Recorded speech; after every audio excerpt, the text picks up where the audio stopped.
Halo guys, selamat datang di channel YouTube Dynamics Auto Sound. Pada video kali ini kita akan pasang peredam secara keseluruhan bodi di mobil Nissan Serena, yang dimana peredamnya ini menggunakan rainbow dan juga ada penggantian head unit dan pemasangan DVR. Yuk mari kita simak proses pemasangannya. Jadi di mobil Nissan Serena ini akan pasang peredam di bagian atapnya, tentunya dapat mengurangi panasnya matahari dan juga dapat mengurangi kebisingan ya. Dan ini pada bagian plafonnya kita turunkan terlebih dahulu, termasuk pada bagian lantainya juga kita bongkar dulu ya. Dan untuk pada bagian pintu di mobil Nissan Serena ini, cover plastiknya terbuat dari bahan hardcase yang sangat tebal. Jadi memang basicnya mobil ini lumayan kedap, kecuali pada pintu bagian sliding door-nya. Covernya terbuat dari bahan lembaran plastik yang dimana itu bikin getar. Dan memang bagian pintu sliding door ini cukup sulit ya untuk pemasangan peredamnya. Dan kita lihat ini di bagian lantai sudah ada peredam beberapa titik. Lalu untuk bagian atap belum ada peredam sama sekali. Peredamnya hanya ada di bagian plafonnya saja. Jadi untuk proses pemasangan peredam full di workshop kami itu sampai di bagian dinding sampingnya ini guys. Dan untuk proses pengerjaannya memakan waktu 2 hari. Kalian bisa langsung tinggal di workshop kami selama 2 hari supaya kerjanya bisa lebih maksimal. Di mobil Nissan Serena ini cover plastiknya ini terbuat dari hardcase, jadi kita bisa buka. Pemasang peredamnya tentunya lebih enak ya karena ada lubang yang cukup besar di bagian pintu depannya ini. Tapi memang rumitnya ini kita harus bongkar motor power window-nya, jadi kita bongkar secara keseluruhan, baru kita bisa masang peredam di lapisan pertama di bagian dalam ini. Yang dimana peredamnya ini menggunakan basic damping dari Rainbow, yaitu tipenya Soundline SL D2.1. Yang dimana peredamnya ini terbuat dari bahan aluminium duty rubber dengan ketebalan 2,1 mili.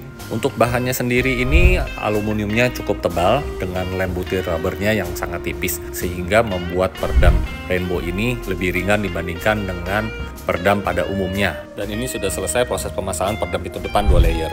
Dan sekarang kita lanjut untuk melihat proses pemasangan peredam lapisan pertama di pintu sliding door-nya ini. Memang cukup rumit ya, seperti yang sudah diinfo. Kita harus manualkan dulu pintu sliding door-nya sehingga dapat memasang dengan sempurna di bagian pintu sliding door ini. Dan ini adalah lapisan kedua, di mana ini banyak kabel-kabel original bor mobil, termasuk kabel selingnya elektrik sliding door-nya. Jadi memang kita harus perhatikan baik-baik ya untuk instalasi pemasangan peredam di pintu sliding door.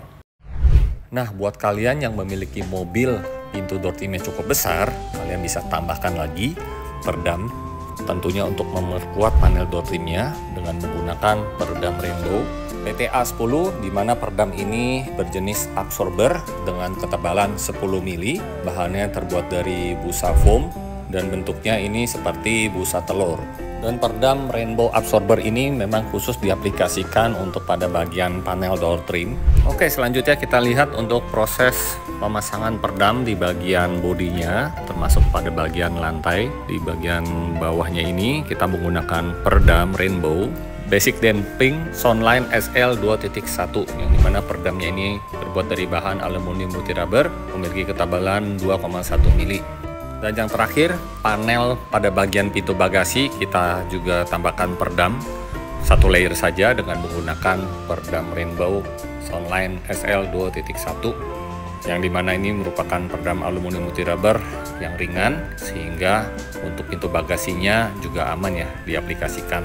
Nah, karena mobil ini mobil keluarga, kita upgrade head unitnya dengan menggunakan Avante AD9910 dengan tipe Chorus, yang dimana ini bisa karaoke dan juga merupakan head unit pertama yang bisa karaoke di mobil tanpa tambahan alat apapun. Dan juga untuk fitur keselamatan kita tambahkan lagi DVR dari MTech, yang dimana ini adalah 3 inch IPS screen yang juga dilengkapi oleh kamera belakang. Jadi kita bisa memantau pandangan depan dan juga pandangan di belakang. Dan kita bisa lihat hasil rekaman secara live melalui smartphone kalian.